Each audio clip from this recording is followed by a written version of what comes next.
Maintenant, on commence. D'accord. Donc, bonjour mademoiselle ou madame, c'est quoi? Bonjour, Non mais c'est mademoiselle ou madame? mademoiselle. Ok, bonjour mademoiselle. Présentez-vous. Vous n'êtes pas obligé de donner votre nom. Vous pouvez donner un nom, D'accord. un sobriquet, ce que vous voulez. Mais donnez-nous votre âge, votre état marital ou pas, si vous, parce que c'est mademoiselle, vous n'êtes pas. Âge, Oui. et on pourra commencer. Parce qu'on a juste besoin de votre âge et de votre expérience. Vous avez été marié, vous n'avez D'accord. pas été Alors moi, marié, c'est vous avez des Nissan. enfants, vous n'avez pas des enfants. D'accord. Alors moi, c'est Nissan. J'ai 29 ans. Je suis divorcée et j'ai 2 enfants. Ok, Et je suis aussi de nationalité, d'origine ivoirienne. ok, Et de nationalité française parce que je suis née en France du coup. d'accord, ok. Voilà. Donc, mademoiselle Nissan, une habituée de la chaîne, que je remercie de prendre le temps de parler avec moi. Et De rien. aujourd'hui, je vais pouvoir enfin avoir l'occasion de vérifier si je suis trop dur avec les femmes et d'avoir une opinion bien construite et pour lequel peut-être on pourra m'offrir la chance de m'expliquer. Parce que souvent, Oui. je vois que les femmes ont de moins en moins envie de parler dans les commentaires parce qu'elles pensent que je les attaque. Mais vous pouvez confirmer, ça fait 5 minutes qu'on parle. Jusqu'à maintenant, je vous fais Non, pas je me peur. sens pas attaquée, non. Donc, maintenant, si on revenait à nos moutons, qui étaient vos différents commentaires, si je comprends bien, vous avez un problème avec la manière dont je juge les femmes. Je ne sais pas. C'est ce que je dis ou vous pensez que je déteste les femmes? Dites-moi votre opinion Non. et puis on va construire l'interview autour de ça. C'est quoi votre a priori par rapport à ce que je dis sur la chaîne? Non, je pense pas que vous êtes. Je ne pense pas que vous détestez les femmes parce que bon, vous êtes mariés, donc du coup, vous ne détestez pas les femmes. Mais je trouve que vous êtes un peu dur avec vos propos.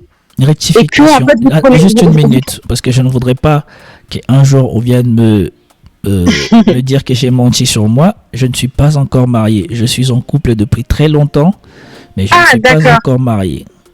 D'accord. D'accord, j'avais compris que vous étiez marié. Excusez-moi. Alors du C'est coup, parce que autant j'ai pour moi. l'habitude de l'appeler ma femme, parce que pour moi Ah. c'est une évidence en fait. D'accord, je vois. J'ai toujours appelé ma femme. Donc, sur ce, continuons. Donc, Non, donc je trouve juste en fait que vous prenez certains cas pour une généralité, alors que nous, dans notre communauté, en fait, je parle de la communauté noire, hein, et surtout côté Afrique, je trouve en fait que les femmes souffrent beaucoup plus que les hommes en fait, parce que en Afrique, en fait, on éduque les femmes au mariage, mais pas les hommes. Du coup, ça fait que quand on rentre dans un foyer, on voit tout de suite la différence, en fait. On voit vraiment le décalage entre le comportement de la femme qui cherche à tout faire pour bien tenir le foyer et tout, et l'homme qui s'en fout un peu, quoi. Voilà, qui fait un peu ce qu'il veut et en se disant que même si le mariage même s'il fait pas d'effort, dans tous les cas, le mariage tiendra parce que, voilà, la femme, elle est là pour faire tenir le mariage, même si l'homme ne fait pas d'effort en face, quoi. d'accord. Et donc, vous, j'ai l'impression que vous vous basez surtout sur les femmes en Occident, mais moi, je pense que ça, c'est surtout le comportement des femmes blanches, entre guillemets, pas forcément des femmes noires, parce que les femmes noires qui sont en Occident, certes, elles sont nées ici, mais leurs mères sont nées à l'étranger, en Afrique. Du coup, elles ont importé leur manière de voir, ici aussi. Et elles nous l'ont inculqué. Ok. Donc, les femmes qui sont nées de parents immigrés, elles n'ont pas forcément la mentalité de femmes occidentales, en fait. Ok.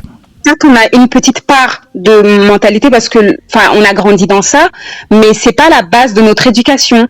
Parce qu'après tout, on a été éduqués par des femmes qui ont été éduquées par des coutumes africaines, en fait. Je sais pas si je vais dire ça comme ça, mais... La culture. Voilà, la culture, pardon. La culture africaine, donc elles ont vraiment la culture africaine et elles nous l'ont inculquée aussi. Ok. D'accord. Je peux commencer à répondre? Oui, vous pouvez commencer. Donc, vous pensez si je comprends bien au début, que les femmes africaines dans leur foyer sont prises pour acquis par leurs hommes, c'est ça? Exactement. Que leurs hommes, à partir du moment où ils ont fait le nécessaire pour les épouser, je ne sais pas si vous étiez en train de parler légalement ou de manière coutumier. Coutumier surtout. Voilà, à partir de manière où ils ont fait leur nécessaire coutumier pour acquérir l'alliance ou l'union auprès de l'autre famille, ils ne s'investissent plus. Ou en tout cas, ils ne font pas les bons efforts pour que le mariage marche. Donc c'est ça pour vous. Ou alors très peu, hein, mais en général, ils s'investissent même pas, quoi. Ok, et donc vous pensez que moi, je parle des femmes en ignorant ce fait-là, c'est ça? Et que je oui, parce que vous en parlez très peu de ce fait-là. En fait, vous parlez surtout des femmes qui sont là pour profiter des hommes et tout. Et encore, parce que il y a des femmes qui ont été en couple, qui ont été mariées, qui ont fait tous les efforts nécessaires pour tenir leur foyer. Et on a beaucoup abusé d'elles. Donc aujourd'hui, c'est devenu des femmes en fait qui se méfient beaucoup, et certaines qui sont devenues même opportunistes en fait, parce qu'elles se disent que on est dans un monde où c'est soit tu manges, soit t'es mangé, donc elles préfèrent manger plutôt qu'être mangées. D'accord. Ok. Bon. Voilà en fait comment moi je vois les choses. Comme dans la plupart des choses que je dis, il faut faire la distinction entre une majorité et une minorité. Quand je fais des analyses, je parle premièrement à partir d'un comportement, je parle de toutes celles et ceux qui ont ce comportement. Donc quand je parle, il ne faut pas le prendre comme une vérité absolue. Je parle de ceux qui ont ce comportement. Comme quand j'ai parlé des hommes violents, comme quand j'ai parlé des hommes qui grandissent en famille monoparentale, qui ont des problèmes d'impulsivité, d'agressivité, de dépression, qui ont des tas de problèmes liés au fait qu'ils ont grandi dans une famille monoparentale. Et j'ai bien dit aux femmes que la plupart du temps, ce genre de profil, il faut les éviter. Et comme aussi quand je parle des femmes et que je dis les femmes modernes, celles qui ne veulent pas être soumises, conditionnent leur soumission, revendiquent l'égalité homme-femme, ou voudraient que dans un mariage on oublie les genres homme-femme, elles sont comme ça. Donc c'est ce qui veut dire que pour commencer la réflexion, il faut déjà bien identifier de quoi je parle. Si tu identifies de quoi je parle, à partir de ce moment-là, tu appliques mon raisonnement sur toutes les personnes qui ont déjà ce raisonnement. Comme vous dites, j'ai grandi dans une famille africaine moi aussi, et je ne suis pas ignorant de ce fait-là. Et j'ai déjà dit sur la chaîne, mais comme par hasard, quand tu parles des hommes, la plupart des femmes ne regardent pas les vidéos et les hommes ne s'en plaignent pas. Comme les hommes, quand tu parles d'eux, ne se plaignent pas, la vidéo déjà n'a pas beaucoup d'attraction, mais en plus de ça, les femmes, ça ne les intéresse pas trop. Elles zappent. Donc ça fait que quand les hommes parlent de ce genre de choses, ça passe presque inaperçu. Mais je ne suis pas ignorant de ce fait-là. Mais ce que vous devez comprendre, c'est que les femmes qui grandissent en Occident, comme vous dites, certains comportements que vous avez et que vous semblez ne pas vouloir assumer sont inhérents de l'environnement dans lequel vous vivez.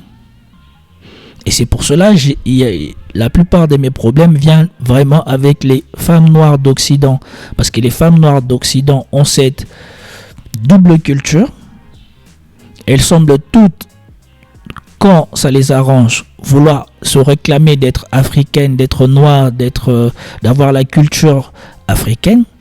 Mais personne n'assume que nécessairement, en tout cas pour la majorité d'entre elles, elles ont les tares de la culture occidentale et surtout les tares de la nouvelle culture occidentale. Parce que comme j'ai dit, quand tu vas fréquenter les Françaises et que tu vas fouiller dans comment elles se comportent dans leur foyer, elles ne sont pas différentes des femmes au foyer en Afrique, des femmes au foyer au Moyen-Orient, des femmes au foyer en Asie. Les dernières publications sur le mariage coréen vous l'ont montré. On demande à peu près les mêmes choses aux femmes en Corée, où les femmes font à peu près les mêmes choses en Corée qu'en Afrique dans leur mariage. Donc, ceci, passons.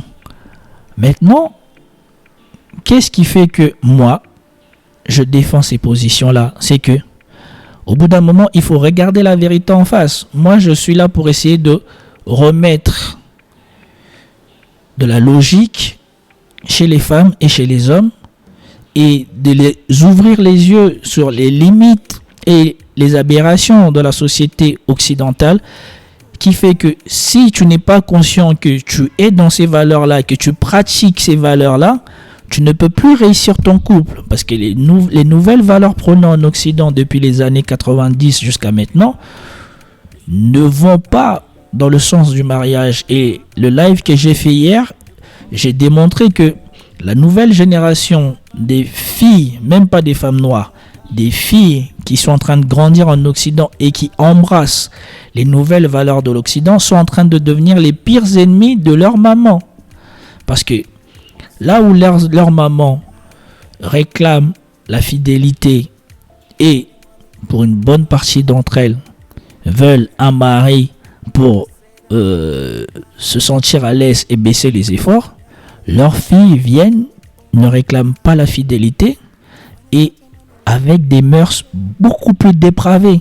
Ce qui fait que désormais, je ne vois pas comment les hommes en Occident vont accepter d'aller épouser des femmes si ils savent que ces femmes-là, 1, ont le divorce en tête, 2, elles ne sont pas élevées pour supporter les contraintes, les sacrifices du mariage, et 3, le train-train habituel de la vie de famille, elles ne veulent pas aussi, parce que quand vous attendez les femmes modernes parler, faire la cuisine c'est difficile, s'occuper des tâches ménagères c'est difficile. Donc, quand vous renoncez à toutes ces valeurs traditionnelles et que désormais vous vous focalisez sur votre diplôme et sur votre argent, c'est qui est une bonne chose, qui améliore l'attractivité et la reconnaissance de la femme, comme quoi elle a une valeur, elle en a dans la tête, mais c'est pas ça que quelqu'un cherche pour faire une famille. Donc, si tu renonces aux valeurs nécessaires pour faire une famille, tu te focalises sur ton diplôme qui n'est pas la priorité, la seule autre chose que tu vas ramener dans le mariage, c'est le sexe. Mais sauf qu'on sait que dans un couple, le sexe est déclinant avec l'âge. Donc, quand tu sais qu'à l'extérieur, les plus jeunes ramènent des mœurs dépravées et qu'elles-mêmes dans leur tête, elles ne conçoivent pas d'avoir des couples longue durée, elles conçoivent de multiplier les rapports. Si tu es un homme, c'est plus bénéfique pour toi d'enchaîner les filles comme ça jusqu'à ce que tu sois prête à te marier et que tu construises ton patrimoine, ou c'est mieux de prendre une femme moderne qui s'est sacrifiée pour les études, qui ne veut pas être une femme traditionnelle et qui probablement elle aussi a déjà accepté l'idée que je ne peux pas faire toute ma vie avec une personne, on va se mettre ensemble, on va forcément divorcer au bout de 3, 4, 5, 6, 7 ans. À quoi bon que les hommes aillent chercher des femmes comme ça, quand ils savent que maintenant, avec les enfants qui grandissent, ils peuvent s'amuser sans avoir à perdre financièrement. Donc, c'est là qu'on est dans un problème. Quand les femmes noires vont comprendre que les valeurs traditionnelles que je prône, en fait, sont une protection.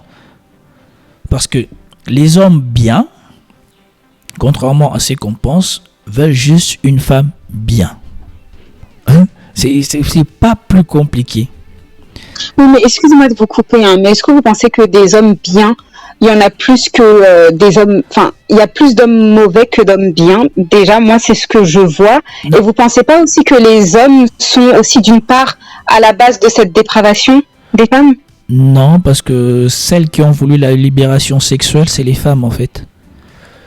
Donc, si vous voyez les choses qui se font ici et qui deviennent publiques, comme j'ai dit hier, se font aussi en Afrique. En Afrique aussi, il y a des femmes qui ont des mœurs extrêmement dépravées, mais elles le gardent pour leur mari et elles se limitent à leur mari. C'est ça la différence qu'elles ont avec les femmes modernes.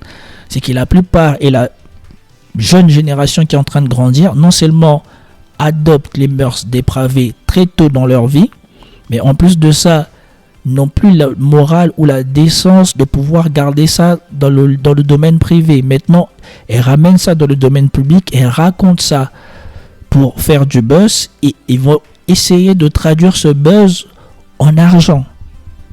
Ou même en pas qu'en Afrique, elles sont comme ça aussi. Non, mais c'est en train de monter. On le constate de plus en plus.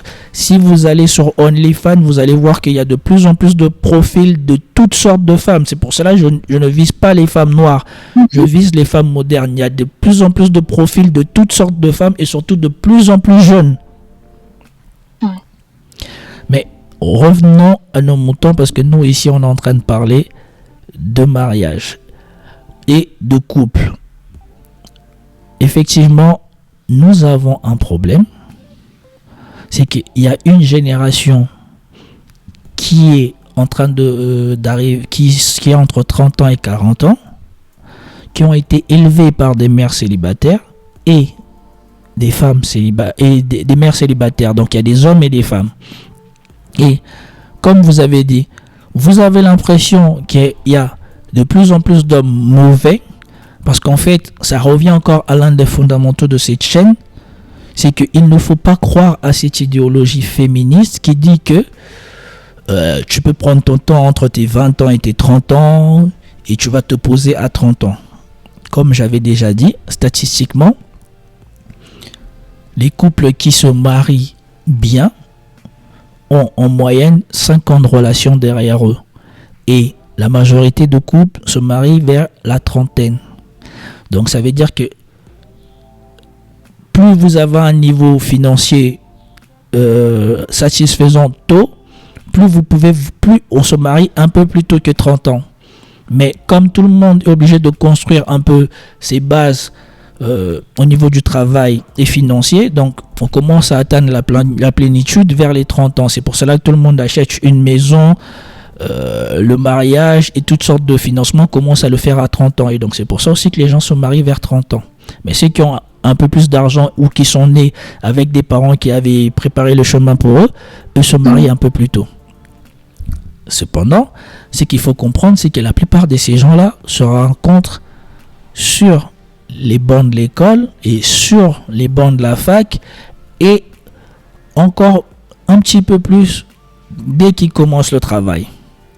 Donc ça veut dire que si tu attends 30 ans pour te marier, la plupart des jeunes hommes qui voulaient une femme pour se marier sont déjà engagés. Ceux qui restent sur le tas là, c'est ceux qui n'ont pas pu avoir des femmes. Et la plupart du temps, psychologiquement, il y a plein de raisons. Il y en a d'autres, c'est parce qu'ils ont été élevés par des mères célibataires, donc ils n'ont pas été bien éduqués à être des hommes et donc ils ont du mal. Comme aussi ils ont été élevés par des mères célibataires, hommes et femmes, ils ont plus de facilité à gâcher leur mariage ou à gâcher leur couple, parce que comme ils ont été élevés par des parents célibataires, ils se disent moi aussi je peux vivre célibataire.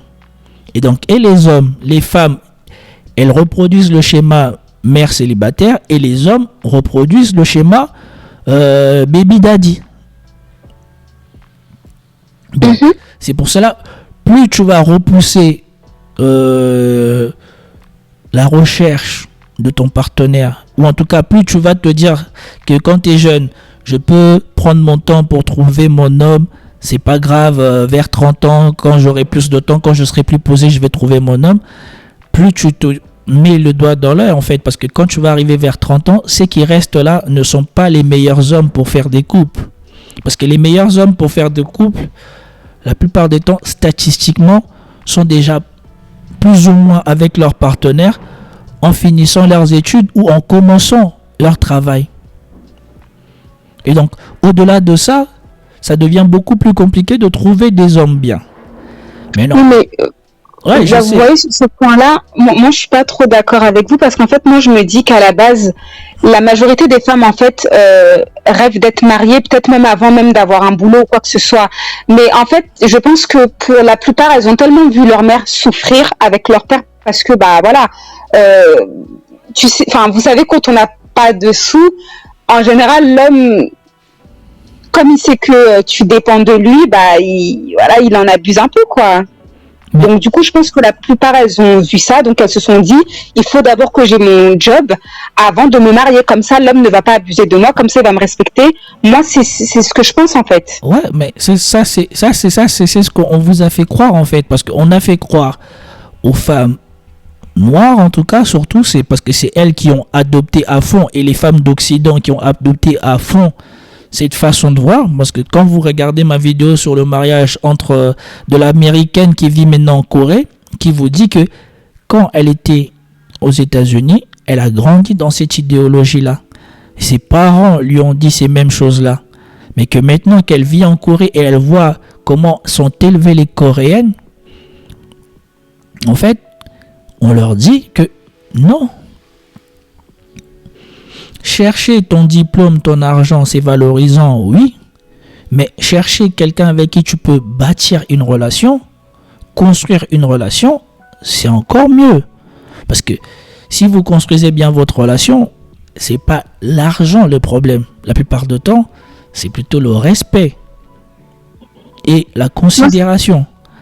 Moi, je pense que cette Coréenne là aussi, c'est qu'elle est tombée sur un bon mari en fait, parce Bon, que tout le monde n'a pas c'est ce que je vous dis. Donc, c'est l'investissement que tu mets dans tes relations. Parce qu'en fait, il y a une chose en plus, parce que moi, je l'ai vécu, et je ne sais pas pour les autres qui ont vécu autrement. Quand on rencontre des gens, quand on ne fait pas d'argent, par exemple, quand on fait ses études ou quoi que ce soit, donc il n'y a pas d'intérêt. Puisque vous n'êtes pas là à parler de tu auras de l'argent, tu n'auras pas de l'argent, qu'est-ce que tu peux faire ou quoi que ce soit. Vous vivez avec ce que vous avez. Et donc, on construit des relations sur des vraies valeurs, sur des vraies attentes. Quand on devient adulte, on a des intérêts en jeu. Il y a des gens, ils ont des plans pour devenir financiers, des plans pour financer leur maison. Et quand tu rencontres un partenaire qui déjà financièrement ne te semble pas trop stable, ça se trouve, ça aurait pu être le bon partenaire ou la bonne partenaire, mais tu vas renoncer parce que tu as tes projets personnels.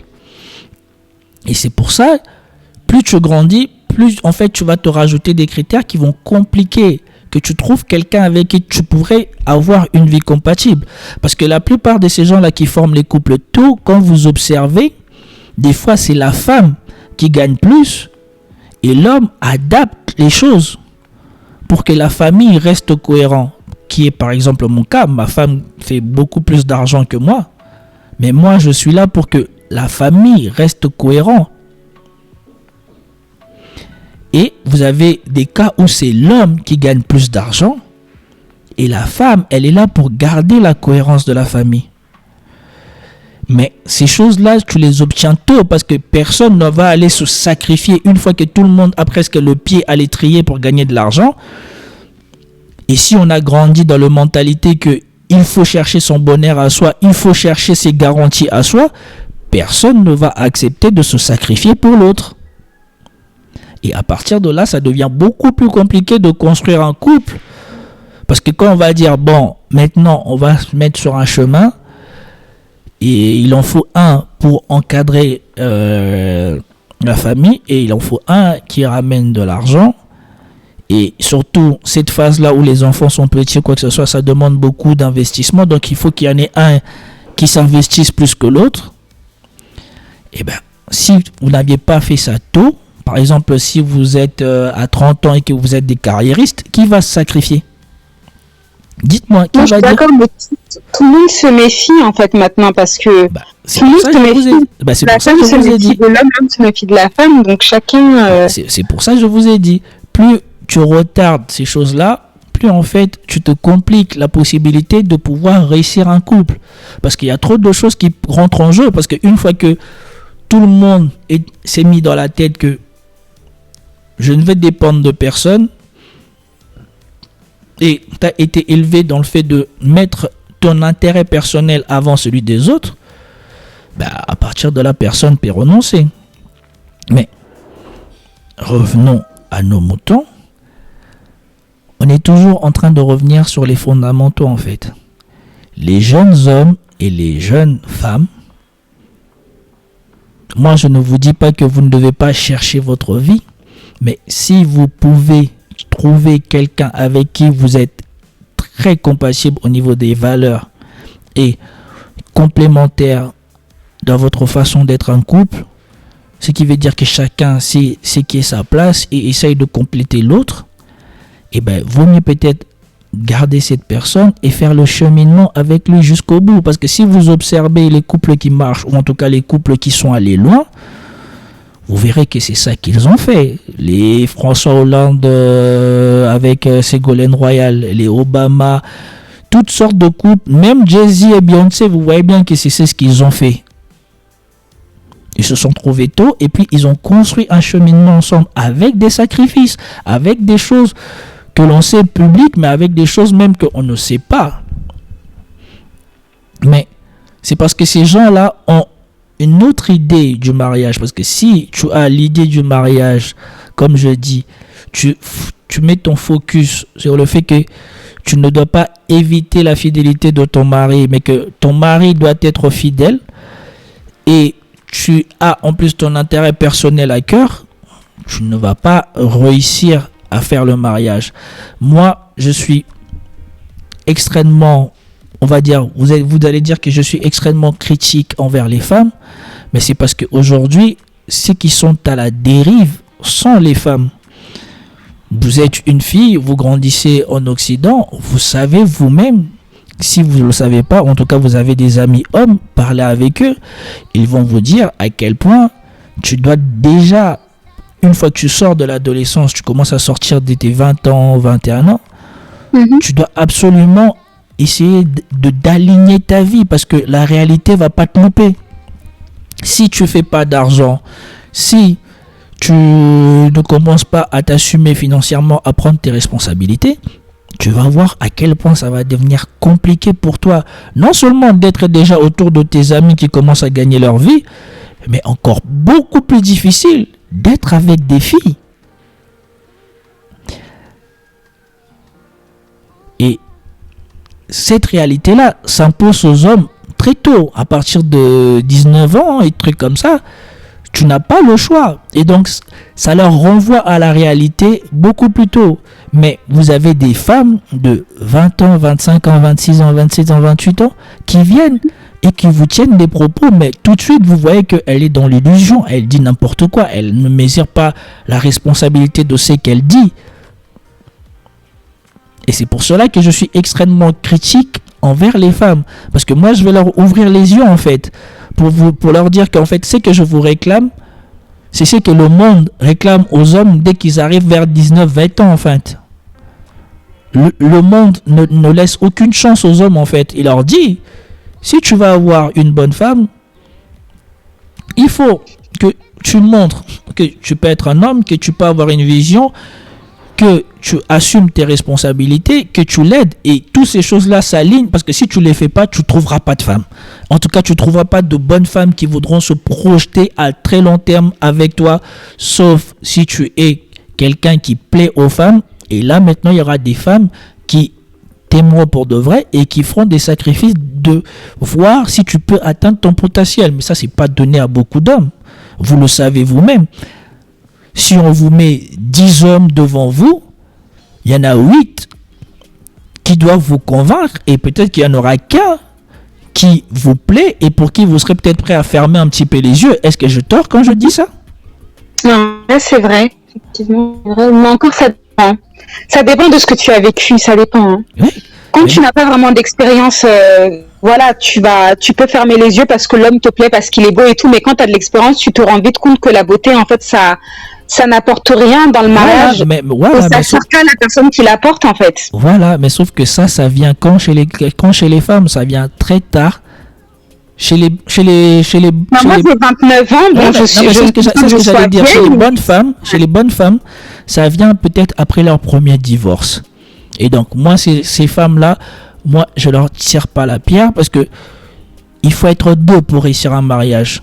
Tu peux être une très bonne femme, mais si ton mari c'est un crétin et il assume pas ses responsabilités, ou c'est un menteur, ou je ne sais quoi, ben le mariage va aller droit dans le mur. Et chez ces femmes-là, justement, l'expérience leur apprend. Mais pour celles qui enchaînent les garçons, elles sont dans le déni. Elles sont dans le déni parce que, à force d'enchaîner les garçons, elles ne se rendent même plus compte de ce qui est bon ou pas, et de ce que les garçons vivent ou pas. Elle est tout le temps en train de surenchérir sur ce qu'il faut pour être avec elles. Alors que nous savons, et l'expérience a montré, que la plupart de ces femmes-là acceptent des choses abjectes, des garçons qu'elles trouvent beaux et des garçons qu'elles trouvent toxiques. Et c'est pour ça que je dis, celles qui donnent la grosse tête à ces mauvais garçons, c'est pas les autres garçons, c'est les filles. Parce qu'elles vont venir tenir un discours, soi-disant logique, où elles réclament plein de choses à des hommes responsables, à des hommes qui essayent de tout faire pour leur plaire. Et les mêmes hommes vont tourner la tête et vont voir le même genre de fille ou la même fille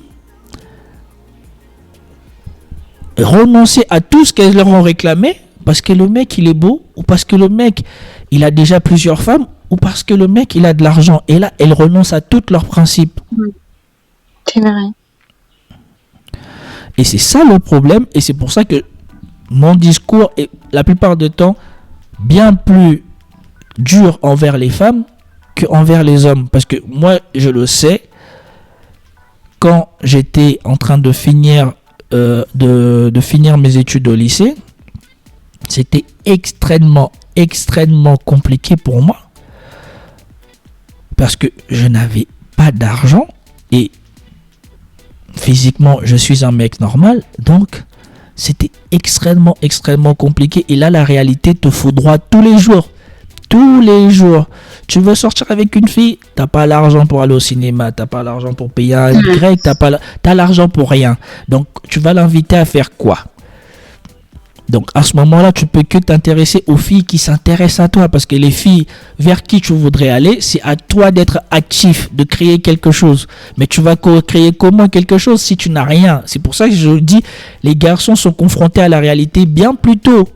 Parce que comme ils sont bêtes aussi quand ils sont jeunes et qu'ils sont guidés par leur pénis, plutôt que de se concentrer sur des filles qui leur portent de l'intérêt, et ils veulent des filles qui sont inaccessibles à eux. Et pour susciter ne serait-ce qu'un début d'intérêt pour ces femmes, ça te demande de t'aligner sur le type d'hommes que ces femmes-là sont intéressées. Et ces types d'hommes-là ont déjà leur vie en place. Ils ont une voiture, ils ont une maison, ils ont un travail, mais toi, tu n'as pas de travail. Donc, qu'est-ce que tu fais? Tu charbonnes. Et donc, vous voyez, c'est pour ça que mon discours est beaucoup plus dur pour les femmes que pour les hommes.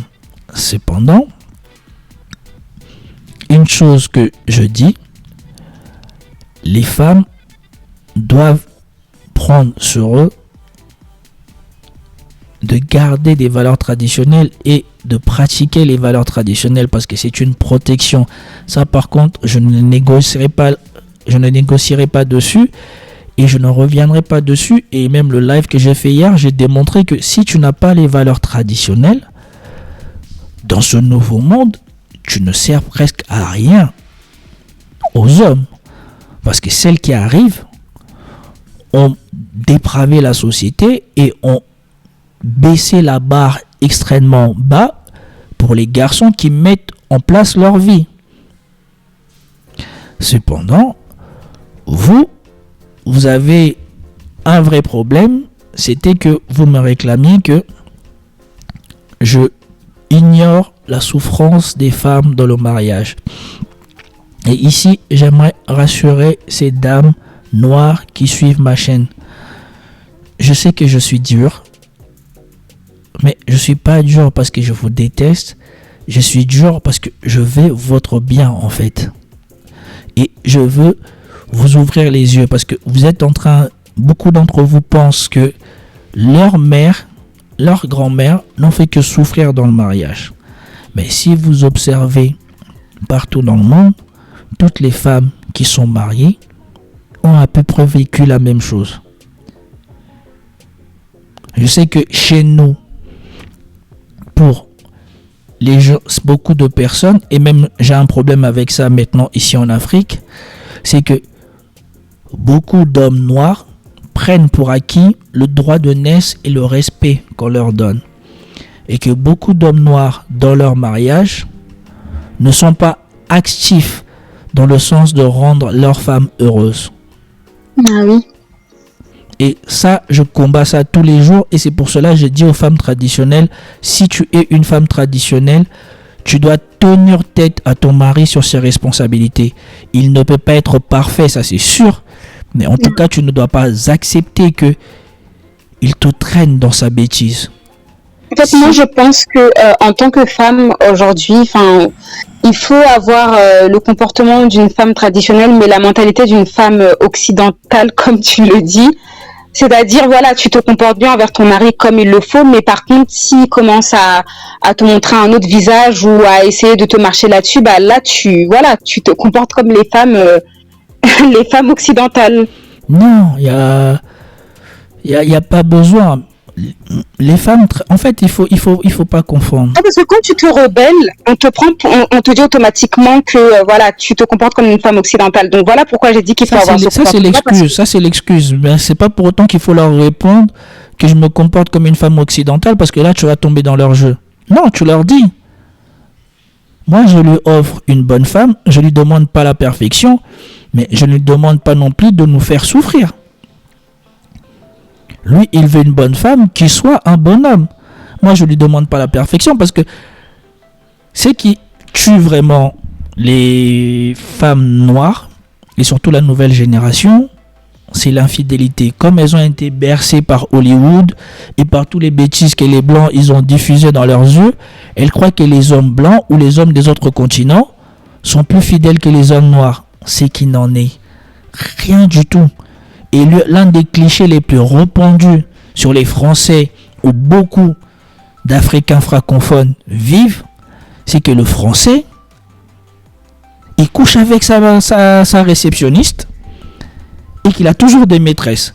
Ça, c'est le cliché répandu dans le monde entier en Occident. Si vous allez aux États-Unis, si vous allez n'importe où, vous leur demandez c'est quoi le cliché des Français, c'est le béret, la baguette, le French kiss, et le fait que la plupart des Français ont une maîtresse. Et ne croyez pas que ce cliché a été créé à partir de rien, c'est parce que c'est vrai. Et les femmes françaises, elles le savent. Et celles qui sont éduquées et qui ont leur grand-mère et leur grand-père, vous n'avez qu'à regarder, pas les films populaires, mais les films français d'auteurs ou les films français un peu de niveau, vous allez voir que eux tous, ils envisagent, ils acceptent et ils conçoivent que la plupart des hommes français ont des maîtresses. Mais avec l'idéologie de Hollywood, parce qu'ils voulaient vous faire rêver, ils voulaient vous faire consommer, ils voulaient vous faire aller voir leurs films, et ils vous ont fait croire que les hommes, c'était des hommes castrés, comme ils montrent dans leurs films, qui promettent l'amour ad vitam aeternam, et que l'infidélité n'existe pas. L'infidélité a... Déjà, j'appelle pas ça l'infidélité, mais aujourd'hui, on est obligé parce qu'on nous a imposé ce langage-là. Parce qu'en fait, pour de vrai, si vous observez dans le règne animal ou quoi que ce soit, ça s'appelle pas l'infidélité. C'est parce qu'on a voulu imposer ça qu'on en a fait quelque chose de mauvais. Mais comme je dis, les femmes, les vraies femmes traditionnelles, celles qui contrôlent bien leur mariage, ne réclament pas la fidélité à leur homme, mais essayent, d'éviter que leur homme soit infidèle, et deux, leur disent, tu ne ramènes pas tes bêtises à la maison, et tes bêtises ne doivent pas affecter la maison. Et comme vous verrez, ou comme ça se passe dans les beaux quartiers françaises, ces femmes-là que vous les voyez marcher et parler entre elles, la plupart d'entre elles savent que leurs hommes ont des maîtresses, mais personne ne vient invectiver l'autre avec ça, et aucun homme vient ramener cette bêtise chez soi. Le problème, c'est, on a deux problèmes dans la communauté noire, c'est que les femmes noires ont cru que la fidélité c'était quelque chose de acquis en fait, alors que c'est pas quelque chose d'acquis, c'est quelque chose qu'on essaye d'éviter. On essaye d'éviter que son mari aille voir à l'heure. Et deuxièmement, nous avons une communauté, une minorité d'hommes qui, par bêtise, font ou prennent sur eux d'embarrasser leurs femmes avec leurs bêtises. Ce qui veut dire qu'ils n'ont pas d'égard envers leurs femmes. Parce que beaucoup de femmes, beaucoup de mamans, quand vous allez leur parler, il y en a beaucoup même, elles savent les choses que leurs maris font. Mais parce que leur mari reste discret, elles vivent leur vie normalement. Parce que le mari évite en fait que ça n'arrive aux oreilles de leurs enfants, de leurs voisins ou de leur famille. Mais quand tu prends un homme crétin qui ne sait pas protéger lui-même sa vie privée, non seulement il va faire ça, il va ramener ça chez vous, ça va vous embarrasser, et au bout d'un moment, les gens vont pointer du doigt, et ils vont vous pointer du doigt. Pourquoi? Parce que cet homme vous embarrasse et ramène la honte sur vous. Mais la plupart, c'est comme ça. Oui, en plus, ils font des enfants dehors et puis ils viennent avec. Enfin, surtout en Afrique, il y a vraiment ce phénomène-là là-bas de ramener les enfants qui font dehors à la maison et puis de l'imposer à la femme. Donc, et comme la femme ne sait pas où partir, elle n'a pas d'autre choix que d'accepter. Voilà. Mais le problème, c'est vraiment ça. Et ça, c'est une éducation qui viendra tout doucement.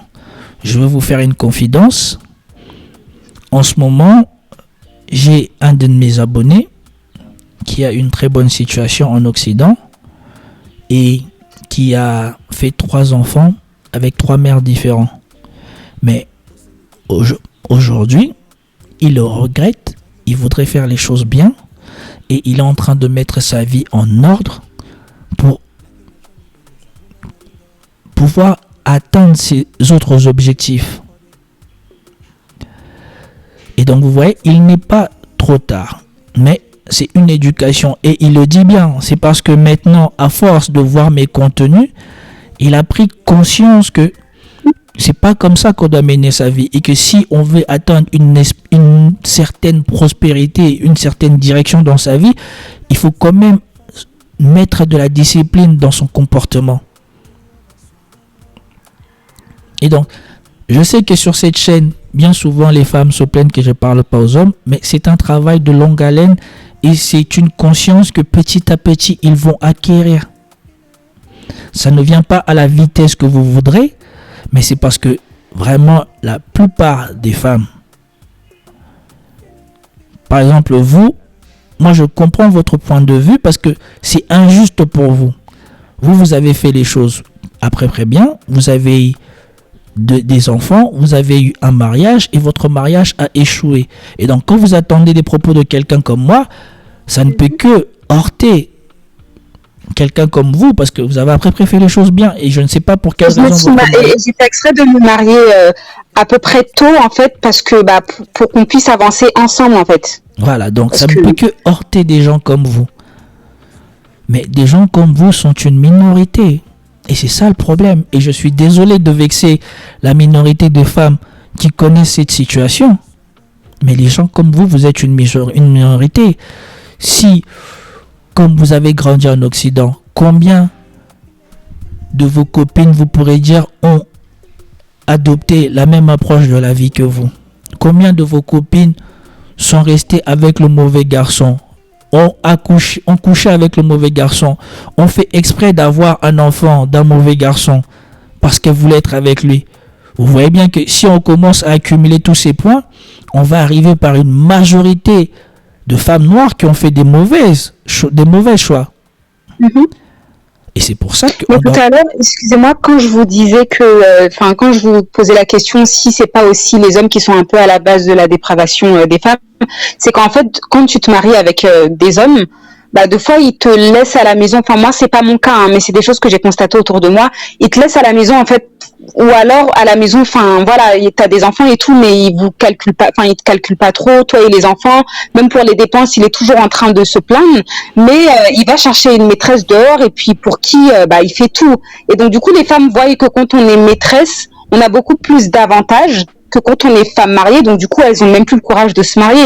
Et ce côté-là aussi, moi, je peux comprendre, même si moi, je ne ferais pas les choses comme ça, mais je peux comprendre aussi que elles se disent qu'il y a plus d'avantages à être maîtresse que femme mariée, donc du coup, elles préfèrent courir derrière les hommes mariés plutôt que d'être mariées elles-mêmes pour éviter de souffrir. Mais le problème, c'est que ça, c'est la facilité en fait. Vous pouvez comprendre, mais vous comprendrez toujours que les voies les plus faciles, la plupart du temps, mènent toujours à des résultats difficiles. Parce que celles qui choisissent cette vie-là, in fine, sont encore beaucoup plus malheureuses à la fin que celles qui se sont mariées. Parce que quand tu mènes la vie de maîtresse, déjà, premièrement, tu n'as aucune garantie que il sera là pour toi. Deuxièmement, tu sais que tu n'as aucune légitimité à lui réclamer quoi que ce soit. Et toi-même, au fond de toi, tu sais que s'il est déjà en train de négliger sa première famille, probablement, toi, si tu déclines un tant soit peu dans ce que tu fais ou qu'il n'a plus envie de toi, eh bien, toi, tu auras encore moins de chances de l'intéresser dans ce qui va t'arriver ou dans ce qui va t'arriver à toi et les enfants que sa première femme et ses enfants. Donc, c'est juste repousser à un plus gros malheur, en fait. Parce qu'in fine, les maîtresses finissent encore beaucoup plus malheureuses. Mais, on revient toujours à la même, comme je vous ai dit. Comme j'ai fait une réflexion sur le dernier live que j'ai fait. Si on réfléchit sur une base 100, mais là, comme on est tous les deux, on va réfléchir sur une base 10. Disons que vous êtes 10 hommes noirs, 10 femmes noires. Au début de votre jeunesse, de votre adolescence, vous rentrez au lycée. Ceux qui ont pensé à se marier, la majorité d'entre eux vont s'engager ou vont se mettre ensemble avant que vous finissiez les études. Donc, quand vous finissez les études, vous êtes 5. Vous êtes remariés. 5 femmes noires, 5 hommes noirs. Donc, quand vous finissez le lycée, il reste 5 femmes noires disponibles, 5 hommes noirs disponibles. Comme vous le savez, dans les 5 qui se sont mariés, c'est probablement ceux qui avaient la meilleure mentalité pour faire des couples. Ceux qui restent sont ceux qui n'ont pas le choix et ceux qui ne veulent pas. Et chaque année, prenons conscience de qu'on veut réussir nous aussi à avoir un couple, il y en a un qui sort ou qui se marie chaque année. Mais ceux qui vont se marier, la plupart du temps, ça ne sera pas ceux qui ne veulent pas, c'était ceux qui n'avaient pas le choix. Parce que, in fine, ils ont quand même réussi à trouver quelqu'un qui veut d'eux. Et donc, eux aussi, ils sortent. Et donc, plus vous restez dans le célibat, plus vous allez tomber sur ceux qui ne veulent pas se marier parce qu'ils ont accès à beaucoup trop de femmes. Il y a beaucoup trop de femmes qui veulent d'eux. Et donc, ils ne voient pas l'intérêt de se marier. Et il y a ceux qui ne veulent pas. Il y a ceux qui sont des problèmes. Et là, maintenant, c'est là qu'on revient à ces enfants de mères célibataires qui n'ont pas été élevés pour réussir des couples. Et là, vous avez des hommes qui écoutent plus leur mère que acceptent d'assumer la responsabilité et d'être des vrais hommes et eux-mêmes de tracer la route de leur vie. Vous avez tous ceux qui ont reçu une mauvaise éducation, tous ceux qui ont des problèmes comportementaux, tous ceux qui ont des défauts de la jalousie, de la possessif. Vous avez tout un tas d'hommes qui ont des comportements toxiques, ou en tout cas, je vais employer le mot toxique parce que c'est le mot le plus répandu, mais en tout cas qui ont des problèmes mentaux, psychologiques, des névroses, qui ne peuvent pas s'engager. Et la plupart des temps, c'est ces hommes-là qui restent sur le marché. Quand vous arrivez vers 25-26 ans, vous voyez bien que c'est extrêmement difficile, pas de trouver un homme, mais de trouver un homme avec qui ça marche. Vous voyez bien, là vous pouvez le dire, vous avez des amis, puisque vous avez que 29 ans, vous avez des amis, vous le voyez bien que ceux qui ont trouvé des hommes à 20 ans, les couples ont beaucoup mieux marché que ceux qui essaye de trouver des hommes à 27 ans, 28 ans, 29 ans. Ça, c'est beaucoup plus difficile d'avoir des hommes avec qui ça marche, parce que ceux qui restent sur le marché, c'est vraiment des hommes qui, un, ne veulent pas, et deux, ne peuvent pas. Parce qu'ils doivent d'abord faire tout un travail sur eux. Ils doivent s'éduquer. Ils doivent guérir de leur traumatisme. Ils doivent comprendre qu'ils n'ont pas reçu la bonne éducation. Ils doivent comprendre qu'ils doivent assumer des responsabilités. Ils doivent être collectifs, comme vous dites. Il y en a peut-être d'autres qui ont été élevés avec des parents égoïstes et qui sont égoïstes eux-mêmes et qui n'envisagent pas de perdre leur argent pour une fille ou pour une femme et un enfant et qui ne veulent pas dépenser pour leurs enfants. Et bien, si vous vous mettez avec un homme, même s'il est bon, mais qui rechigne à dépenser pour vous et vos enfants, est-ce que le couple va marcher? Non, ça peut pas marcher. Mais il y en a beaucoup qui sont comme ça, en fait. Ben, donc moi, je dis que c'est aussi parce que c'est pas l'infidélité aussi qui est la cause de beaucoup de divorces, c'est aussi l'argent. Je dirais l'argent même avant l'infidélité. Ouais. Donc, c'est pour ça que je vous dis, plus vous venez sur le marché pour chercher un homme tard, plus vous avez des chances de tomber sur des hommes à problème. Vous avez des chances de tomber sur des hommes qui seront infidèles, mais qui ne sauront pas gérer leur pulsion ou gérer leur infidélité ou gérer les conséquences de leur infidélité. Mais vous aurez aussi des hommes qui ne voudront pas partager parce qu'ils ont été élevés dans l'égoïsme. Vous aurez des hommes qui ne pourront pas gérer une relation parce qu'ils vous trouvent trop belle et qu'ils ont peur de vous perdre. Du coup, ils font tout ce qui est néfaste à le bon vécu de votre union. Donc vous aurez tout un tas de mecs à problème. Mais j'en connais aussi pas mal qui se sont mis avec leur homme à la sortie du lycée. Et il y a eu souvent des problèmes de couple, des problèmes d'argent dans le couple.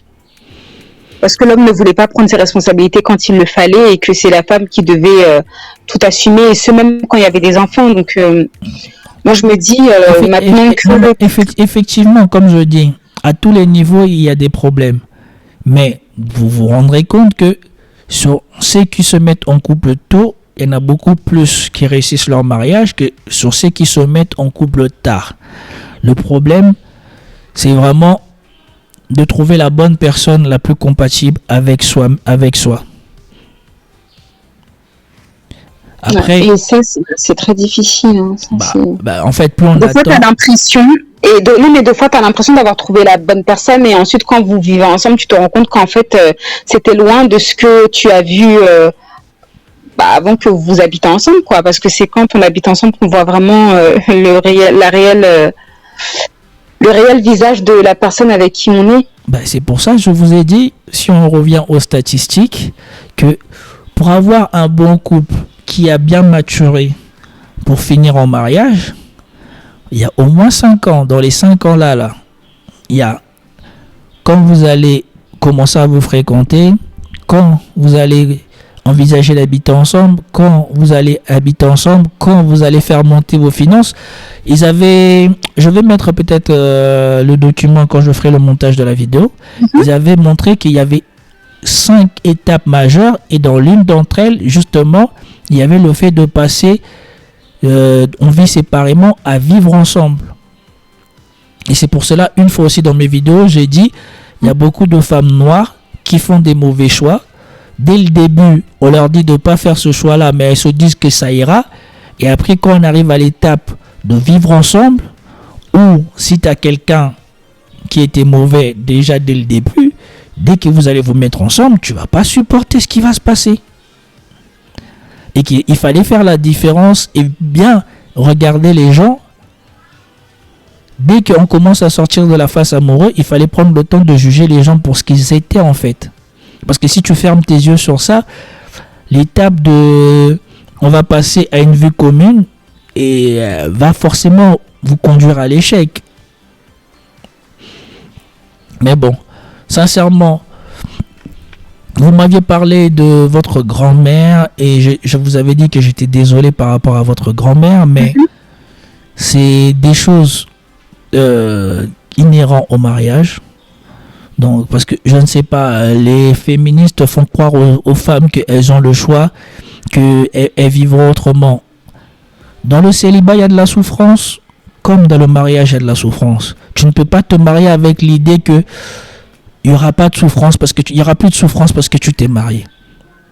Non, mais moi je pense que si tu te maries avec un homme qui ne te porte pas d'attention, tu souffres beaucoup plus que si tu étais célibataire. Parce que là encore, tu as quelqu'un auprès de toi, mais c'est comme s'il n'y avait rien.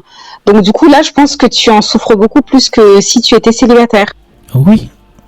Moi, je ne suis pas pour le célibat, mais je me dis que si c'est pour être avec un homme qui te malmène, qui ne t'apporte pas d'attention, enfin, qui ne te donne pas ce dont tu as besoin, bah, voilà, autant rester célibataire. Du moins jusqu'à trouver la personne qui te convient. Je suis tout à fait d'accord avec vous, mais comme on dit, ça repart dans les débuts, dans mes premières vidéos, où j'ai fait beaucoup de vidéos où j'ai insisté sur cette période de la vingtaine, que les femmes, elles devaient être vraiment prudentes, consciencieuses dans le choix de leur partenaire, qu'elles ne devaient pas juste regarder l'argent ou la beauté, il fallait vraiment aussi avoir une bonne attention sur le comportement et les valeurs de la personne.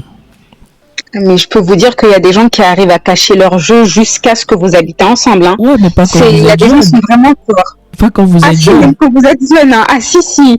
Ça c'est des players. Moi j'ai grandi avec des players. Ça c'est des players, c'est normal. Qui arrive à cacher leur... Oui, mais après comment il fait pour savoir en fait? Parce que un homme qui se comporte bien envers toi à tous les niveaux, pendant que vous êtes ensemble, que vous habitez pas ensemble, peut-être pendant 5 ans, et que maintenant vous décidez d'habiter ensemble, que tu vois son vrai visage. Enfin, comment on fait pour... Si pendant 5 ans, t'as pas réussi à décrypter le vrai visage de la personne, c'est que vraiment, il y a un problème. Soit c'est un magicien, soit toi, t'as trop fermé les yeux. Non, enfin, moi, c'est 3 ans, mais... Voilà, il y a des gens en 3 ans, tu découvres rien de bizarre. En fait, ils sont vraiment parfaits, mais une fois que vous êtes ensemble... c'est pour ça que je dis, c'est pour ça aussi, même dernièrement, j'ai dit il faut apporter une attention particulière aux gens une fois que la phase amoureuse est passée, à comment les gens ils interagissent, à quelles sont leurs valeurs. Il faut commencer à accorder de l'importance à tout ce que vous jugez nécessaire pour la réussite d'un couple en fait. Il faut accorder l'importance et voir ça avec des yeux de quelqu'un de normal. Vous le jugez comme si c'était quelqu'un que vous connaissiez pas. Vous vous dites, attends, je l'ai vu, il s'est comporté comme ça. Est-ce que si c'était une autre personne, j'aurais le même jugement sur lui ou pas? C'est cet exercice-là qu'il faut faire en fait. Parce que si tu ne le fais pas, probablement que tu ne vas jamais voir les tares de ton copain ou de ta copine. Et après, tu vas te réveiller, quand vous serez ensemble, tu commences à te rendre compte qu'en fait, la personne, elle n'est pas si respectueuse que ça, la personne n'est pas si généreuse que ça, la personne n'est pas si compréhensive que ça, la personne n'est pas si investie que ça dans la relation, mais ça, c'est des choses que si tu avais prêté vraiment attention, tu aurais vu, parce que moi, je trouve que 300, c'est trop. Moi, je trouve que je me dis 18 mois, à partir de 18 mois, tu peux commencer à te poser les bonnes questions sur la personne et à essayer et s'il vous plaît, dites-leur de ne pas faire trop de bruit en rentrant et à leur demander de faire attention. Donc. Non, moi, j'ai pas attendu 3 ans, en fait, pour analyser la personne. Juste que les parents n'étaient pas d'accord à la base pour le mariage, donc du coup, ça a traîné un peu.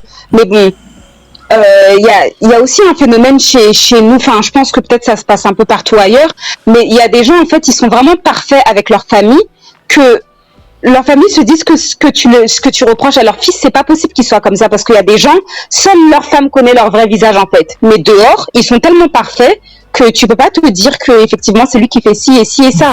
Donc il y a des gens, ils ont vraiment cette capacité à pouvoir cacher en fait leur sale comportement. Oui, et qu'il y a que la personne qui se réveille avec eux, qui dort avec eux, qui voit réellement comment ils sont. Et quand tu tombes sur une personne comme ça, tu auras beau essayer de l'analyser avant le mariage, mais tu verras absolument rien en fait. Effectivement, comme je dis, dans tout ce que j'ai dit, il y a une minorité de gens qui échappent à ces règles. Mais on ne doit pas se baser sur une minorité des gens qui échappent aux règles. Il vaut mieux, premièrement, faire ce qu'il faut pour réussir son mariage, et si la personne ne fait pas ce qu'il faut, mettre fin au mariage. Mais d'abord, avant de voir ce que la personne fait ou pas, ou en tout cas attendre de voir ce que la personne fait ou pas, vous faites le nécessaire, homme ou femme. Si vous faites le nécessaire et que en face le nécessaire n'est pas fait, et ben à partir de ce moment-là, il faut commencer à réfléchir à autre chose. Mais c'est d'abord soi-même. On doit d'abord faire le nécessaire. Effectivement, je suis d'accord. Donc, et comme je dis, il y aura toujours des gens comme ça du côté des hommes et du côté des femmes. Des deux côtés, oui. Mais il faut soi-même avoir conscience de là où on va. Et comme je vous ai dit, il y a cet abonné qui m'a écrit et qui maintenant est en train de rentrer dans une phase de sa vie, qui me remercie parce que lui, avant, c'était quelqu'un qui était plébiscité par les femmes. C'est pour cela qu'il a eu 3 enfants de 3 mères différents. Ah oui. Et il ne voyait pas le mal dans son comportement. Il ne comprenait pas ce qu'il faisait. Et il me dit que il me remercie. Et même j'ai publié le fait qu'il m'a fait un don de 50 € et il m'a écrit un message. Et je l'ai publié sur la partie communauté de la chaîne. Et il m'a dit par des audios que là où je lui ai apporté de la clarté, c'est qu'il fallait apprendre non seulement à se discipliner et à choisir la bonne personne. Ce qui veut dire que là où avant il se contentait de prendre les bénéfices que son physique lui permettait d'avoir, aujourd'hui il est diligent. Il ne veut pas que profiter de ce que son physique peut lui apporter. Il veut être collectif. Il veut faire quelque chose non seulement de bien pour lui, mais de bien pour ses enfants et de bien pour la personne avec qui il sera. Et vous voyez, donc maintenant, c'est d'abord lui-même le premier responsable de ce choix. Il s'est mis au centre de son problème. C'est plus les femmes qui viennent ou quoi que ce soit. C'est lui d'abord, il sait où il va, il sait ce qu'il veut et il essaie de trouver une personne compatible et complémentaire avec ça. Et c'est ça que nous devons tous faire. J'espère pour lui qu'il trouvera, parce qu'il y a tellement de gens qui ont un double visage aujourd'hui que tu fais même plus la différence, quoi. Bah, c'est en regardant des gens comme moi qui parlent de ces choses-là qu'on apprend peut-être à voir ces petites choses qu'on évite de voir ou sur lesquelles on ferme les yeux. C'est en regardant des gens comme moi qu'on arrive à les voir. Mais en tout cas, moi, j'espère pour vous, vous commencez à rentrer dans une zone compliquée. Vous allez bientôt avoir 30 ans. Vous me semblez être quelqu'un de bien. Vous me semblez ne pas rejeter les valeurs traditionnelles. J'espère pour vous en tout cas, que vous allez trouver un homme, mais vous serez dans un problème parce que vous avez déjà 2 enfants d'un autre père. Ça demande encore beaucoup plus d'ouverture. Justement, à ce niveau-là, j'ai aucun problème. Le seul problème, en fait, c'est que moi, du coup, j'arrive plus. En fait, je me méfie de tout le monde. Voilà. En fait, moi, c'est ça mon problème. Voilà pourquoi jusqu'à présent, j'ai décidé de ne pas me marier. Mais à mon niveau, franchement, les enfants ne posent aucun problème. Ni mon âge d'ailleurs, parce que on me donne pas mon âge. Mais c'est juste que je me méfie de tout le monde. En fait, je me dis que c'est possible qu'ils viennent vers toi avec un visage d'ange, mais qu'en réalité, c'est pas ça. Et comme j'ai pas envie de connaître un deuxième divorce, donc du coup, j'attends. Je sais pas ce que j'attends, mais j'attends en tout cas.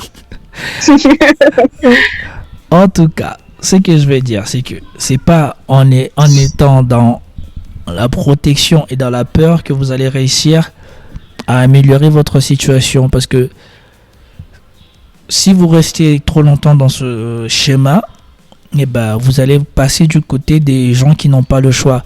Comme j'ai vu votre profil WhatsApp, vous êtes encore jeune, vous ne paraissez pas faire votre âge. S'il y a des hommes qui sont attirés par vous, prenez le temps de bien étudier la chose. Mais comme je disais, il serait peut-être préférable pour vous de trouver un moyen, de trouver une personne qui lui-même a déjà des enfants et qui est dans le même niveau de conscience que vous sur les choses à faire pour réussir un couple. Et ça, je pense que ça sera vraiment sur quoi je vais parler pour des gens qui sont comme vous, des gens qui ont essayé de faire les choses bien mais que ça a échoué. Je pense que votre compatibilité serait meilleure en rencontrant des hommes qui sont dans le même cas que vous. Puisque là, et lui et vous serez dans un intérêt commun. Vous savez ce qui n'a pas marché. Vous savez à peu près ce qu'il faut éviter. Et vous aurez à cœur de réussir les choses pour la famille que vous allez recomposer. Tandis que si vous allez vous mettre avec une personne qui est célibataire, il est probable que celui-ci, tôt ou tard, voudra faire primer son intérêt personnel sur le vôtre. Mais comme votre intérêt personnel est collectif en plus, parce que vous êtes maman à la fois, vous êtes femme et maman à la fois, il y a beaucoup plus de chances d'une incompatibilité. Et à terme, je ne sais pas si je pourrais encore retourner en Occident ou pas, mais si je retourne en Occident, je créerai une page ou quelque chose, un club privé où je permettrai à des gens comme vous de pouvoir se rencontrer, en tout cas à mes abonnés qui ont conscience des choses que l'on parle, qui sont touchés par ça et qui peut-être cherchent une femme qui est dans le même cas qu'eux, qui recherche la même chose qu'eux, de pouvoir se rencontrer dans mon cercle. Parce que je sais que c'est très compliqué pour des gens qui sont dans vos configurations de s'ouvrir à des personnes si déjà on ne sait pas quelles sont les valeurs de la personne ou quoi que ce soit. Tandis que si quelqu'un écoute mes contenus et est d'accord avec mes contenus, plus ou moins vous partagez les mêmes choses, vous avez quelque chose en commun, ça vous donne déjà une base pour commencer. Mais si c'est pour faire les applis, bon, il y a des algorithmes qui vont faire si vous matchez ou pas, je ne sais pas comment ça va se passer. Mais on peut simplement sur son profil, je veux dire. Voilà, donc je suis soucieux des gens qui sont comme vous, parce que j'ai conscience des gens qui sont comme vous, parce qu'il n'y a pas que vous. Il y a le cas des gens qui ont essayé de bien réussir leur première phase d'union et qui ont échoué, mais il y a aussi les cas de ces femmes bien qui ont juste voulu aller au bout de leurs études et qui finissent des études très tard et qui eux aussi se retrouvent dans le même problème, parce qu'elles sortent des études et elles arrivent dans le marché du célibat, elles sont naïves, elles veulent juste un homme bien, et elles, ce sont des personnes bien, mais ce qu'elles ne savent pas, c'est que à ce moment-là, dans le marché du célibat, c'est rempli d'hommes qui ne veulent pas s'investir pour de vrai dans Moi, par contre, ce que je ne comprends pas chez ces femmes-là, c'est qu'en fait, le fait de se marier n'empêche en rien le fait de continuer ses études. Certes, le fait de faire un bébé, oui, ça peut t'empêcher, enfin, ça peut retarder en tout cas le fait de mettre un terme à tes études, mais le fait de se marier, ça n'empêche pas le fait de continuer ses études. Donc, je comprends pas pourquoi elles. Bah, c'est parce qu'elles ont grandi, on leur a mis ça dans la tête. Parce que si vous suivez l'Occident aujourd'hui, on veut des indépendantes women. Mais on peut être indépendante tout en étant mariée, dans le sens où tu peux continuer tes études. Oui, mais quand tu attends indépendante woman, c'est qu'il faut aller à son propre mérite. C'est comme quand j'avais fait une vidéo par rapport à Lady Boss qui disait, qui racontait l'histoire de la breadwinner. Cette femme qui avait rencontré son homme quand elle n'avait pas d'argent, qui a fini ses études, qui a commencé à travailler et qui a commencé à se plaindre. Et donc, on lui disait elle s'était mal mariée. Et vous voyez que même elle-même, c'est arrivé dans sa tête de se dire qu'elle est mal mariée. Et donc du coup, quand tu écoutes ce genre de choses, tu te dis, moi je vais éviter de me marier au cas où, au bout de mes études, j'aurai des meilleures opportunités professionnelles et que je devrais m'en restreindre parce que je suis marié. C'est pour ça, ça devient extrêmement difficile pour les jeunes femmes en Occident de trouver leur voie en fait dans le couple, parce que on leur pollue la tête avec tellement de choses, et des femmes comme vous sont tellement minoritaires, on leur donne pas le droit à la parole, et tous les jours elles sont bombardées par cette idéologie là à la télé, qu'en fait elles se disent c'est ça la voie en fait. Je me concentre d'abord sur mes études, après je me concentre sur mon travail pour gagner de l'argent, mais le temps que tu lèves la tête, ce qui reste pour être compatible avec toi est très très compliqué. Ou alors à un âge avancé, bah c'est sûr, ouais, les hommes ils veulent pas trop. Bon, non, à un âge avancé, à l'état actuel de l'Occident, à un âge avancé, il faut avoir des qualités exceptionnelles. Il faut montrer vraiment que tu es une femme traditionnelle avec des qualités plus de femmes traditionnelles. Parce que comme les hommes sont visuels, et croyez-moi, à 40 ans, quand ils sont à l'apogée de leur carrière, de leur argent, et qu'ils ont leur situation bien établie, bah, la plupart d'entre eux, ceux qui arrivent à ce niveau-là, c'est parce qu'ils ont fait des sacrifices, et donc ils veulent s'amuser. Ils veulent une femme qui soit à la fois traditionnelle, mais qui soit à la fois qui satisfassent tous leurs fantasmes et des choses comme ça, mais qui sache gérer tout ça. Et ça devient très compliqué de se dire que je vais faire tout ça avec une femme de 40 ans. Non, ils veulent une femme avec qui ils pourront faire tout ça, mais en même temps qu'ils pourront faire un enfant. Et ils sont prêts à mettre leur argent pour que cette femme-là soit femme au foyer. Donc, je ne sais vraiment pas comment vont se passer les choses pour les femmes modernes. Moi, je leur souhaite de la chance. J'espère qu'elles viendront sur cette chaîne, premièrement, avec l'esprit ouvert. Je sais que ce que je dis peut paraître difficile, mais aujourd'hui, j'ai parlé avec vous. J'espère que ça vous a permis au moins de comprendre pourquoi j'ai cette approche-là. Et peut-être de relativiser et de ne pas prendre les choses de façon personnelle, parce qu'il y a beaucoup trop de femmes qui se vexent à cause de ce que je dis, mais je ne dis pas ça pour leur mal. Moi, je suis quelqu'un de familial. C'est pour cela aussi j'ai dit sur la chaîne que je ne peux pas apprendre aux hommes en fait à être des players, parce que j'ai presque jamais été un player, mais je peux en tout cas aiguiller les hommes pour devenir des personnes sur lesquelles les femmes peuvent compter, et je peux aiguiller les femmes pour essayer de trouver des hommes sur qui elles peuvent compter. En fait, excusez-moi, moi, je vous avais parlé du cas de ma grand-mère, parce qu'en fait, vous aviez dit dans les commentaires que les femmes qui ont su tenir leur mariage, elles sont fières aujourd'hui d'avoir pu faire tous ces sacrifices et tout. Et moi, je vous disais que non, pour la plupart, en fait, elles sont pas fières, parce qu'au final, elles ont fait tout ça, mais elles ont rien gagné en retour. Non, parce que non, je ne pense pas. Non, je ne pense pas. Je sais que c'est difficile, mais je ne pense pas. Leur récompense, ce n'est pas d'être avec leurs hommes. Leur récompense, c'est vous. C'est leurs petits-enfants, leurs enfants. Quand ils vous voient heureux, quand vous venez leur prendre dans vos bras, quand vous leur offrez des cadeaux, c'est ça leur récompense. Vous pensez que vos grands-mères échangeraient leur vie pour finir seules à 60 ans?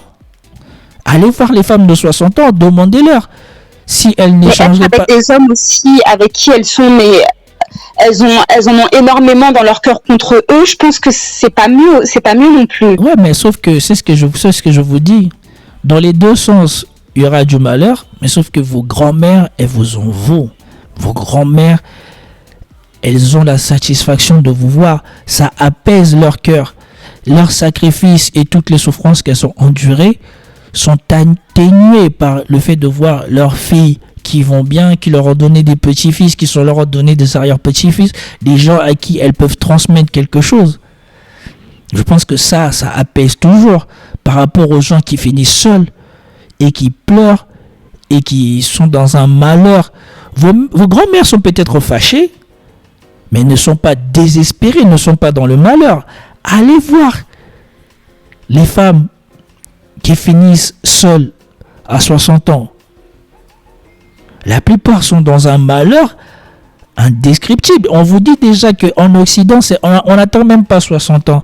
Dès qu'on commence à rentrer dans la génération des femmes célibataires de 40-45 ans, allez voir à quel point elles sont malheureuses. Moi, je ne dis pas que elles sont heureuses dans le sens où elles sont contentes d'avoir tenu leur truc. Mais leur récompense, c'est pas leur mari. Leur récompense, c'est tout ce que ce sacrifice a amené derrière. Oui, mais le fait de ne pas avoir aussi connu l'amour, l'affection aussi, c'est frustrant. Ça, c'est une autre chose. Ça, c'est une autre chose. Les enfants, en fait, les enfants ne pourront jamais remplacer ce manque-là, en fait. Ça, c'est une autre chose. Et c'est navrant d'épouser quelqu'un qui ne vous aime pas. Et c'est pour cela qu'il faut faire la différence. C'est pas parce qu'un homme est infidèle qu'un homme ne vous aime pas. Mais un homme qui vous... Moi, je préfère qu'une femme soit avec un homme peut-être qui, à certains moments, a eu du mal à gérer ses pulsions, mais qui l'aime et qui a toujours tout fait pour la rendre heureuse, qu'une femme soit avec un homme qui l'a jamais aimé, comme on en trouve dans certains cas ici en Afrique, et qui a profité de sa position de dominance pendant tout son mariage pour lui faire du mal. Ça, par contre, moi, je ne soutiens pas ça. Et je ne soutiendrai jamais ça. Et franchement, si c'était le cas de votre grand-mère et que votre grand-père l'a fait souffrir toute sa vie, Et franchement, si de temps en temps elle n'hésite pas à se venger sur votre grand-père, moi ça me dérange pas. Je pense qu'il a pris la mérite. Je veux dire, à cet âge-là, elle peut plus faire grand-chose, elle peut juste parler, mais c'est toujours elle qui en souffre en fait, parce que de toute façon, toujours parler de quelque chose qui te fait mal et tout, enfin, c'est toi qui souffres, hein. Lui, il a déjà fait ce qu'il avait à faire, et on peut plus rien rattraper, quoi. Donc, dans tous les cas, la souffrance revient toujours sur la même personne. Je comprends, et ce qui est sûr, c'est que tout le monde ne sera pas heureux, tout le monde n'aura pas un bon couple, tout le monde ne finira pas sa vie que dans le bonheur. Il y a des gens qui auront des remords, il y a des gens qui auront des regrets. L'essentiel, c'est de vraiment essayer de soi-même déjà tout faire pour que les choses se passent bien pour soi-même.